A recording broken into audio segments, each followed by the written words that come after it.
Hello students, myself Poonam. As you know, we are doing income multiplier chapter and we were doing income multiplier or determination of income and multiplier. In this chapter we have done aggregate demand and aggregate supply approach. Today we will do SI approach. The other name of this saving and investment approach. So let's start our today's topic, saving and investment approach. Firstly, the both words saving and investment. I think you know very well about these words. कि आपको अच्छे से पता है कि saving क्या है और इन्वेस्टमेंट क्या है. हमने दोनों ही अच्छे तरीके से पढ़ रखे हैं. सेविंग का मतलब होता है कि आप अपने पैसों को क्या कर रहे हैं, सेव कर रहे हैं. कि एक इंसान जिसकी इनकम है वो अपनी इनकम का कुछ हिस्सा कंज्यूम कर रहा है और बाकी हिस्सा क्या कर लेता है, सेव कर लेता है, तो उसे हम कहते हैं सेविंग. नेक्स्ट इसी के जैसा दूसरा वर्ड आता है इन्वेस्टमेंट. अब जो इंसान ने पैसे सेव करे हैं वो उसके ऊपर डिपेंड करता है कि वो उन पैसों को कहीं और इन्वेस्ट कर दे या फिर एक फिक्स इन्वेस्टमेंट रहती है कि कुछ डेली बेसिक ज़रूरत के खर्चे रहते हैं जिनको उन्हें करना ही होता है, तो कुछ फिक्स इन्वेस्टमेंट रहती हैं जो हम करते हैं. ठीक है, लेकिन इन्वेस्टमेंट को हम यही कहते हैं कि अगर किसी इंसान के पास सेविंग हो रही है तो वो अपनी सेविंग को उसके ऊपर करता है. भैया तो भाई आपने मान लीजिए आपके इनकम है 100 रुपये और आपने 80 रुपये खर्च कर दिए और 20 रुपीज़ आपने क्या कर लिए हैं, सेव कर लिए. अब ये आपका डिसीजन है कि आप 20 रुपीज़ में क्या करेंगे. ठीक है, हो सकता है आप 20 रुपीज़ अपने बैंक में जमा करा के छोड़ दें या फिर हो सकता है आप 20 रुपीज़ किसी कंपनी में इन्वेस्ट कर दें या फिर आप 20 रुपीज़ किसी को दे दें जिससे आपको इनकम का सोर्स स्टार्ट हो जाए. तो ये 20 रुपीज़ ये क्या है, अगर आप इनके सिर्फ अपने बैंक में डाल देते हैं तो ये क्या कहलाएगा, सेविंग. लेकिन अगर आप इन्हें किसी कंपनी में लगा देते हैं तो ये क्या बन जाएगा, investment.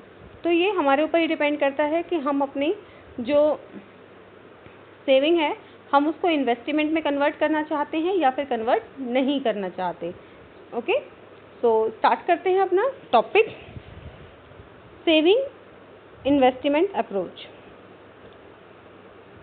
According to this approach, the equilibrium level of income is determined at the level when planned saving is equal to planned investment. कि according to this approach, इस approach के according equilibrium level, क्योंकि हम ये जो chapter पढ़ रहे हैं इसमें हमें मेन है हमारा equilibrium level जानना होता है. और equilibrium level कहाँ होगा, किसका, इनकम का. कहाँ पर बताएंगे उसको, जहाँ पर हमारी प्लान सेविंग किसके इक्वल है, प्लान इन्वेस्टमेंट की. एक वर्ड पर ध्यान दीजिएगा, मैंने यहाँ पर प्लान बोला है ना कि एक्चुअल. ओके, तो इसमें सिर्फ इसी वर्ड को ना लिखकर आप अपने क्वेश्चन को पूरा गलत करवा सकते हैं, क्योंकि प्लान मतलब आप सिर्फ सोच रहे हैं. हम सिर्फ ऐसा सोच सकते हैं कि जितने आएंगे हम उतने सारे के सारे इन्वेस्ट कर देंगे, लेकिन ऐसा पॉसिबल नहीं होता है. और कुछ रियल कुछ एक्चुअल कंडीशंस होती हैं जिनके ऊपर हम सारों को बराबर नहीं बता सकते. ठीक है, तो जहाँ पर आपकी प्लान सेविंग प्लान इन्वेस्टमेंट दोनों बराबर होंगी उसे हम क्या कहते हैं, अपनी सेविंग इन्वेस्टमेंट अप्रोच. अब इसको टेबल के जरिए देखते हैं. यहाँ पर आपके पास टेबल है वाई. सेम टेबल मैंने आपको एग्रीगेट डिमांड चैप्टर में दी है, सेम हमारी इनकम मल्टीप्लायर में चल रही है और इसके बाद इसका न्यूमेरिकल पोर्शन स्टार्ट हो जाएगा. आज ये चैप्टर कंप्लीट होने के बाद हमारा इसमें न्यूमेरिकल पार्ट है, हम जिसको स्टार्ट कर देंगे. Okay, so y is equal to 0, 100, 200, 300, 400, 500 and 600. C है 40, 120, 200, 280, 364, 40 एंड 520. सेविंग S निकालना चाहें तो -40, -20, 0, 20, 40, 60, 80. इन्वेस्टमेंट हमने फिक्स रखी है, एज्यूम करते हैं 40, 40. ओके, अब ज़रा इसमें ध्यान से देखिए, S और I इक्वल कहाँ है, 40, 40. ये क्या हो गया, सेविंग इक्वल टू इन्वेस्टमेंट, यानी ये क्या हो गया हमारे लिए, इक्विलिब्रियम पॉइंट. ओके, अब इससे अगर मैं ऊपर चली जाऊँ तो देखिए सेविंग कितनी है, नेगेटिव, इन्वेस्टमेंट कितनी है, पॉजिटिव. इसका मतलब इन्वेस्टमेंट क्या है, ज़्यादा है, यानी कि हम ज़्यादा चीज़ों को हम अभी क्या कर रहे हैं, इन्वेस्टमेंट ज़्यादा कर रहे हैं बजाय के बचाने के सेविंग के ऊपर ध्यान कम दे रहे हैं. अगर नीचे आ जाएँ, इक्विलिब्रियम लेवल से नीचे की तरफ आ जाते हैं तो सेविंग कितनी है, 60 और इन्वेस्टमेंट कितनी है, 40. यानी कि इस टाइम पर हम क्या कर रहे हैं, इस टाइम पर हम सेविंग ज़्यादा कर रहे हैं बजाय कि इन्वेस्टमेंट करने की.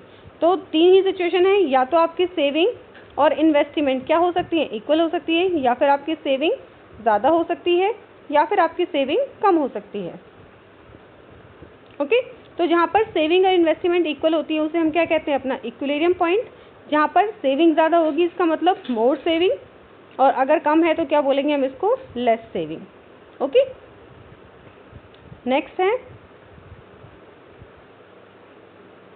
नेक्स्ट इसी को डायग्राम के थ्रू समझते हैं। हालांकि ये वाला डायग्राम हमारा एग्रीगेट डिमांड और एग्रीगेट सप्लाई का है, लेकिन इसमें कंबाइंड बनाएंगे। तो कंबाइंड बनाते हैं तो देखिए यहाँ पर आप क्या दिखाएंगे, अपनी इनकम। ओके, दोनों में यहाँ पर आप क्या दिखा रहे हैं, अपनी एग्रीगेट डिमांड और एग्रीगेट सप्लाई, और यहाँ पर हम दिखा रहे हैं अपनी सेविंग और इन्वेस्टमेंट। तो ये क्या है हमारे लिए, हमारी एग्रीगेट सप्लाई, ये क्या है, एग्रीगेट डिमांड। मैं डिमांड और सप्लाई लिख दूँ इसमें, चलिए एग्रीगेट डिमांड और एग्रीगेट सप्लाई। यहाँ पर इन्वेस्टमेंट क्योंकि हमारी फिक्स थी तो एक स्ट्रेट लाइन आएगी बिल्कुल। और सेविंग क्या होती है, पहले नेगेटिव होती है, फिर जीरो, और उसके बाद इंक्रीज होना स्टार्ट होती है। ये दोनों पॉइंट जहाँ पर इंटरसेक्ट कर रहे हैं, ये क्या है हमारे लिए, हमारा इक्विलिब्रियम पॉइंट।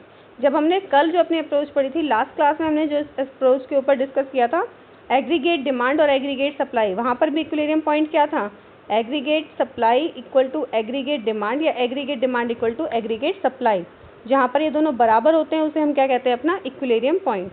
तो सेम आज के लिए भी क्या है, सेविंग इक्वल टू इन्वेस्टमेंट, और कौन से सेविंग, प्लान सेविंग। तो plan saving equal to plan investment is called the equilibrium point of the income. I hope यहाँ तक आपको क्लियर हो गया होगा। नेक्स्ट इसमें कुछ वर्ड्स, हालांकि ये वर्ड्स हम पहले डिस्कस कर चुके हैं।